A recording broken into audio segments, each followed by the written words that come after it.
have moved on since the last time they met. Two different animals right here.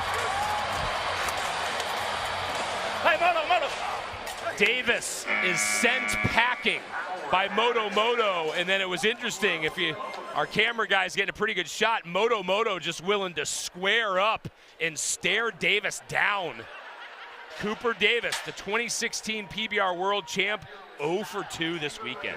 A lot of power right there in Moto, and when you're dealing with the riding hand injury, this one right here is gonna test it.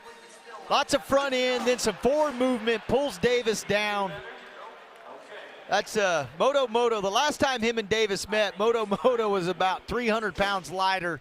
Still was a really good bull, but he's learned a trick or two since then. The judges duly impressed, 44 points for Moto, and right there, that visual, a clear indication of what Cooper Davis dealing with.